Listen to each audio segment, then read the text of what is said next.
কল্পনা করুন একটা বাড়ি টিকে আছে চারটি মজবুত পিলারের উপর। যদি সেই পিলারগুলো দুর্বল হয়ে পড়ে, যদি সেই পিলারগুলো ক্ষয় হয়ে যায় সময়ের সাথে সাথে, তাহলে সেই বাড়িটি কি আর বেশি দিন টিকে থাকবে? আমাদের এই ভারত দেশ, আমাদের প্রিয় ভারতবর্ষ ঠিক এমনই একটা বাড়ি, যার ভিত্তি হলো গণতন্ত্র, যার স্তম্ভ হলো ডেমোক্রেসি। আর এই গণতন্ত্র দাঁড়িয়ে আছে চারটি শক্তিশালী পিলারের উপর। এক, বিচার ব্যবস্থা বা জুডিশিয়ারি। দুই, লেজিসলেচার বা আইনসভা।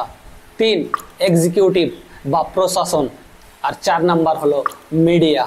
এই নামগুলো সবার কাছেই পরিচিত, কিন্তু কখনো কি ভেবে দেখেছেন এই স্তম্ভগুলো কতটা শক্তিশালী আছে, নাকি সময়ের সাথে সাথে রাজনৈতিক প্রভাব এবং দুর্নীতির কালো ছায়ায় তারাও ক্ষয় হয়ে পড়েছে? আজ আমরা এমন কিছু প্রশ্ন করব যা শুনতে হয়তো অস্বস্তিকর লাগতে পারে আপনাকে, কিন্তু উত্তরগুলো জানাটা অত্যন্ত জরুরি। রাম মন্দির রায় থেকে শুরু করে ইভিএম বিতর্ক, কৃষি বিল পাস হওয়ার পদ্ধতি থেকে শুরু করে গদি মিডিয়ার উত্থান, এমন অনেক ঘটনার সাক্ষী আমরা। কিন্তু এই ঘটনাগুলো কি কেবল একটা ঘটনা, নাকি আমাদের গণতন্ত্রের স্তম্ভগুলোতে গভীর ফাটল ধরিয়েছে, নাকি এক গভীর ষড়যন্ত্র করা হচ্ছে? যদি এই স্তম্ভগুলো ভেঙে পড়ে, তাহলে কি আমাদের গণতন্ত্র ভবিষ্যতে সুরক্ষিত থাকবে? আজকের এই ভিডিওতে আমরা এই স্তম্ভগুলোর গভীরে যাব, তাদের ক্ষমতা আর বর্তমান পরিস্থিতি নিয়ে কথা বলবো। তো চলুন ভিডিওটি শুরু করি।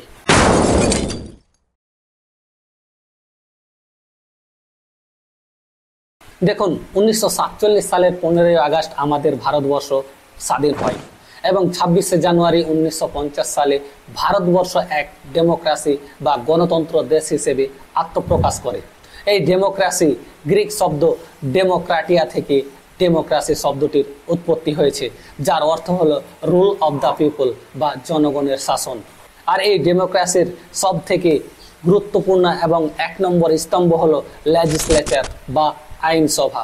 দেখুন, 543টি মেম্বার নিয়ে লোকসভা গঠিত ও 245 জন মেম্বার নিয়ে আমাদের সংসদ অর্থাৎ আইনসভা গঠিত। আর এটাই আইন প্রণয়নের মূল কেন্দ্র, যেখানে জনগণের অর্থাৎ আপনার আমার নির্বাচিত প্রতিনিধিরা আমাদের জন্য আইন তৈরি করেন। কিন্তু যে আইনগুলো তৈরি করা হয়, এর প্রক্রিয়া কি সবসময় স্বচ্ছ ও বিতর্কহীন থাকে?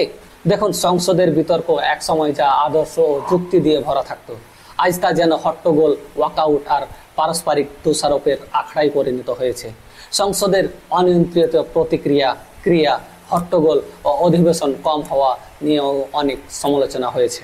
2020 সালে কৃষি বিল মাত্র 4 মিনিটের মধ্যে হইচই করে পাস করা হয়। এরপর ইউনিফর্ম সিভিল কোড অর্থাৎ ইউসিসি যেভাবে তাড়াহুড়ো করে পাস করানো হয়েছে, তা নিয়ে ব্যাপক বিতর্ক সৃষ্টি হয়েছিল। এগুলো কি সুস্থ গণতান্ত্রিক প্রক্রিয়ার লক্ষণ? এরপর আসা যাক গণতন্ত্রের দ্বিতীয় স্তম্ভ, প্রশাসন। রাষ্ট্রপতি, প্রধানমন্ত্রী ও মন্ত্রিসভা এবং এর নিচে যত আইএস, আইপিএস, ছোট বড় যত অফিসাররা আছেন, তারা দেশের নীতি ও প্রকল্পগুলো বাস্তবায়ন করেন। তারাই দেশের প্রশাসনিক কাঠামোকে শক্তভাবে সচল করেন। কিন্তু এই প্রশাসনকে কি রাজনৈতিক নেতারা কন্ট্রোল করে না? প্রায় শোনা যায় যে সরকারি কর্মচারীরা সব নেতাদের কথা শুনে অর্থাৎ কাজ করে। আজ রাজনেতারা এই প্রশাসনের সাথে জড়িয়ে যাওয়ায় প্রশাসনের স্বাধীন কার্যকারিতাকে বাধাগ্রস্ত করে। এর ফলে দুর্নীতি, একপাক্ষিক বিচার হয়, যা সাধারণ মানুষকে ভুগতে হয়। ভারত সরকারের বিভিন্ন প্রকল্প বাস্তবায়নে অনেক চ্যালেঞ্জ দেখা যায়, কারণ রাজনৈতিক সদিচ্ছা থাকলেও এই কর্মচারীরা, এই অফিসারেরা জটিলতা বা দুর্নীতির কারণে তা সঠিকভাবে নিয়ন্ত্রণ করে না, তা সঠিকভাবে পরিচালন করে না। এরকম অনেক প্রশ্ন উঠেছে আমাদের প্রশাসনের উপর। এরপর আসা যাক গণতন্ত্রের বিচার ব্যবস্থা অর্থাৎ জুডিশিয়ারি। গণতন্ত্রের সবচেয়ে গুরুত্বপূর্ণ স্তম্ভ হলো বিচার ব্যবস্থা। সংবিধান আমাদের বিচার ব্যবস্থাকে এক অসাধারণ ক্ষমতা দিয়েছে আইন রক্ষা করার এবং সংবিধানের অভিভাবক হিসেবে কাজ করার।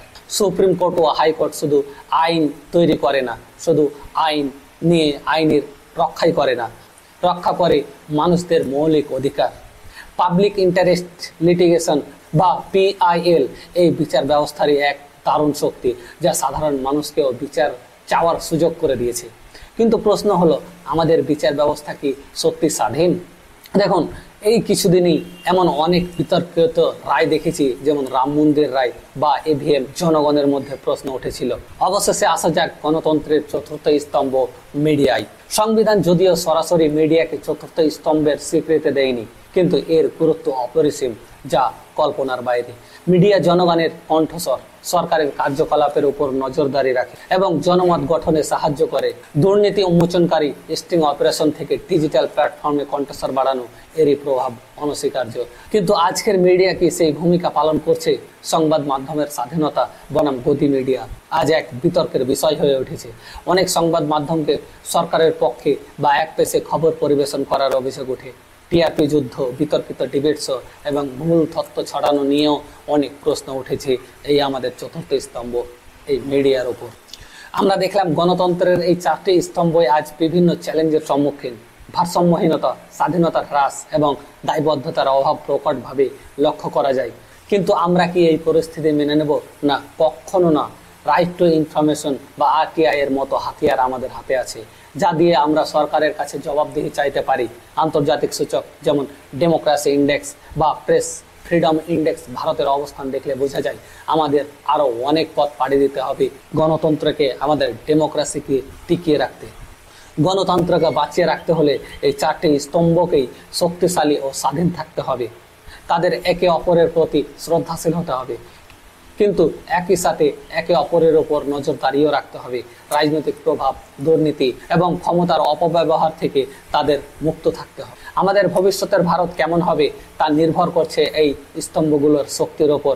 আমাদের প্রত্যেককে সচেতন হতে হবে, প্রশ্ন করতে শিখতে হবে এবং দায়িত্বশীল নাগরিক হিসেবে কাজ করতে হবে। আপনার কি মনে হয় এই চারটি স্তম্ভের মধ্যে কোন স্তম্ভটি সবচেয়ে ক্ষয় হয়েছে, সবচেয়ে বেশি কন্ট্রোলের মধ্যে আছে রাজনেতাদের? তা কমেন্ট বক্সে অবশ্যই আমাদের জানাবেন।